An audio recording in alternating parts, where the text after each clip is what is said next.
शुरू में करूंगी 7 घोटाले। एक पहला है भारतमाला प्रोजेक्ट से करीब 70-75 हजार किलोमीटर की सड़क बननी थी और इसका पैसा CCA, cabinet committee on economic affairs, जो आर्थिक मामलों की कैबिनेट कमेटी होती है जिसकी अध्यक्षता स्वयं प्रधानमंत्री करते हैं, उन्होंने इसका फंड दिया था।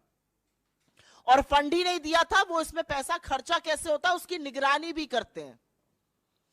इसमें जो भी टोटल, और इसका हम आपको प्रेस रिलीज में सारे फिगर्स दे रहे हैं, इसमें 15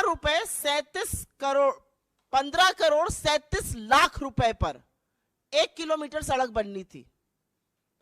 इन लोगों ने बढ़ाकर 32 करोड़ 17 लाख कर दिया, दुगने से भी ज्यादा। और ये पीएम की निगरानी में सीसीए की नाक के नीचे भारत सरकार के आंखों के सामने हो रहा था। सिर्फ पैसा ही नहीं दोगुना किया गया, इसमें और भी बड़ी धांधलियां सामने आई हैं।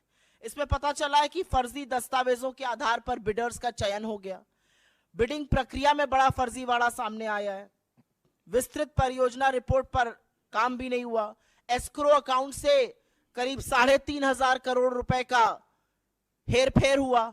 और सबसे बड़ी बात यह है कि इसके किसी भी जब रोड बनता है तो एक सेफ्टी कंसल्टेंट रखा जाता है कि आपके और हमारे जैसे लोग जो इस देश के नागरिक हैं जब सड़क पे चलें तो सुरक्षित रहें।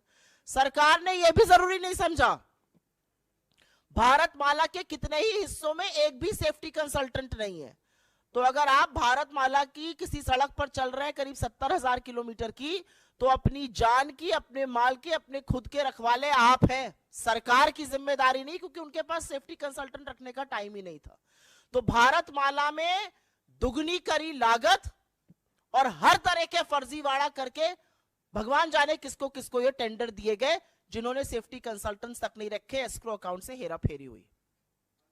फिर यही द्वारका एक्सप्रेसवे में स्वीकृत लागत जो थी वो करीब 18 करोड़ प्रति किलोमीटर थी। सरकार का कहना है बहुत बढ़िया बना है द्वारका एक्सप्रेसवे, अच्छी बात है, बनना अच्छा भी चाहिए। उसकी कीमत 250 करोड़ प्रति किलोमीटर हो गई। कहां 18 करोड़ प्रति किलोमीटर स्वीकृत और कहां 250 करोड़ प्रति किलोमीटर। और आप ये सोचिए कि 2 किलोमीटर बनाने में 500 करोड़ खर्चा हो गए और उस 500 करोड़ में मंगलयान पहुंच गया। यह सरकार की असलियत है। मंत्रालय ने एक एक्सप्लेनेशन इशू किया, वो सवाल और उजागर करता है। क्या बन गया भाई ऐसा? कौन सा ऐसा विश्व का 8वां 9वां अजूबा बना जिसकी कीमत 18 करोड़ से बढ़कर 250 करोड़ प्रति किलोमीटर हो गई? अब ऐसा हाईवे बना हुआ जिसमें आप चेहरा देख सकते होंगे, अन्यथा तो इतना कीमत बढ़ना बड़ा मुश्किल का काम है। महंगाई की वजह से इतनी कीमत बढ़ नहीं सकती है क्योंकि एस्केलेशन कॉस्ट उसमें होती है। तो ये कमीशन खोरी है, किसने पैसा खाया इसमें? तीसरी, टोल में लूट। आप सब लोग तो खूब टोल देते होंगे आते जाते वक्त। अगर दिल्ली से मुंबई आज जाना हो तो 6,000 रुपए का तो आप टोल ही दे दीजिएगा सड़कों पर। और मजाक नहीं कर रही हूं, जाकर देखिएगा 6,000 रुपए का टोल दिल्ली से मुंबई अगर आपको दूरी नापनी है सड़क से। एनएचएआई का रूल है कि अगर टोल के पास या टोल वाली जो सड़क है उस पर कंस्ट्रक्शन होता है तो टोल की कॉस्ट 75% कम होगी। ऐसा नहीं किया गया। मात्र 5 टोल बूथों का, मात्र 5 टोल प्लाजा का सीएजी ने एक रैंडम ऑडिट किया और उसमें पता चला कि करीब करीब 132 करोड़ रुपए अवैध वसूल लिए गए लोगों से। ये मात्र 5 टोल प्लाजाओं की बात कर रही हूं। अगर पूरे देश के टोल प्लाजाओं का ऑडिट हो जाए तो सोचिएगा कितना लाखों करोड़ों का गबन हुआ है। और सड़क पे कौन चल रहा है? सड़क पे धन्ना सेठ चल रहे हैं या आप जैसे और हमारे जैसे मध्यम वर्ग, निम्न मध्यम वर्ग, गरीब लोग चल रहे हैं बसों से, गाड़ियों से, और वो सारा कॉस्ट निकालता है। तो 132 करोड़ तो टोल में लूटे। और एक और ऑडिट में पता चला है कि करीब 135 करोड़ एनएचएआई ने राजस्व का नुकसान किया। एक कंसेशन अग्रीमेंट होता है वो कर करके। आयुष्मान भारत, पूरे वक्त लोकसभा में यही सुनाई दे रहा था, हर जगह प्रधानमंत्री इसकी बात करते हैं। ये तो घोटालों का योजना निकली। आयुष्मान भारत में 7.5 करोड़ लोगों का, 7.5 लाख लोगों का, सॉरी, एक नंबर से रजिस्ट्रेशन हुआ है।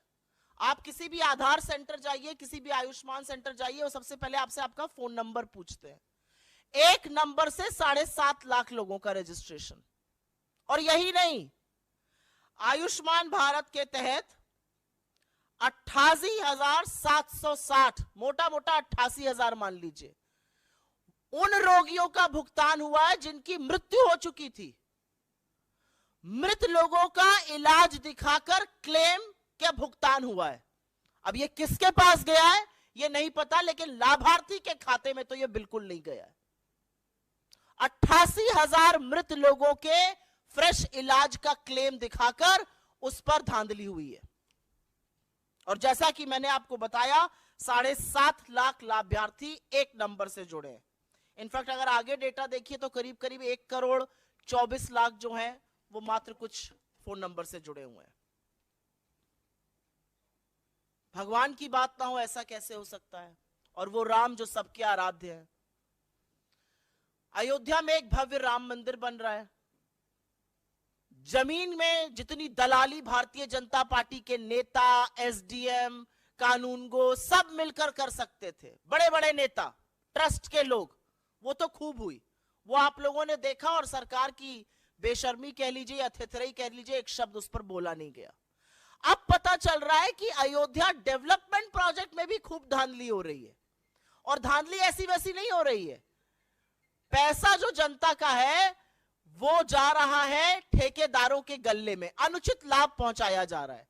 ऐसे ऐसे ठेकेदारों को जीएसटी का भुगतान हो रहा है जिनका रजिस्ट्रेशन कैंसिल हो चुका है। सिंचाई विभाग ने तो ऐसे लोगों को ठेका दे दिया जो अयोग्य थे। जो कार्यान्वयन एजेंसी है उत्तर प्रदेश राजकीय निर्माण निगम, उन्होंने परफॉर्मेंस गारंटी का एक पैसा होता है जो ठेकेदारों से जमा कराना होता है, वो तक जमा नहीं कराया। तो ये तो भगवान के नाम पर लूट मची हुई। पहले जमीन की धांधली में सस्ते में जमीन लेकर महंगे महंगे दामों में ट्रस्ट को बेचकर खूब पैसा कमाया इन तथाकथित राम भक्तों ने।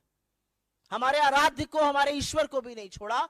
और अब उसी अयोध्या डेवलपमेंट प्रोजेक्ट में बड़ा घोटाला सामने आ रहा है कि करीब करीब 20 करोड़ रुपए तो ऐसे ठेकेदारों के गल्ले में गए जो अयोग्य थे। रजिस्ट्रेशन कैंसिल, जीएसटी का भुगतान आ रहा है। ग्रामीण विकास मंत्रालय, रूरल डेवलपमेंट मिनिस्ट्री, ये छठा घोटाला सामने आया है। क्या कहता है ये घोटाला? इसमें पेंशन का एक प्रयोजन होता है। वो पेंशन किसको जाती है? वो पेंशन जाती है वृद्धा पेंशन, विधवा पेंशन और विकलांग पेंशन। हर गांव में अगर आप आज की तारीख में चले जाइए तो आपको 10 लोग ऐसे मिल जाएंगे, वृद्धा, विकलांग, वृद्ध मिलाकर, जो कहेंगे हमारी पेंशन नहीं आ रही है। किसी भी जगह चले जाइए वो कहेंगे हमारी पेंशन नहीं आ रही है। फिर हम उनको दिलासा देते हैं कि हम कुछ करते हैं, फिर हम डीएम को चिट्ठी लिखते हैं, फिर डीएम कहता है कि नहीं ऐसा आवंटित फंड कम हो गया है, क्या किया जाए। ऐसा तमाम जगह होता है, एटलीस्ट जहां जहां मैं जाती हूं वहां जरूर होता है। अब पता चल रहा है ऐसा क्यों हो रहा है, क्योंकि जो वृद्धा पेंशन, विकलांग पेंशन, विधवा पेंशन का पैसा है वो सरकार दूसरी योजनाओं के प्रचार प्रसार में खर्च कर रही है। देखिए इंडिया प्राइम न्यूज।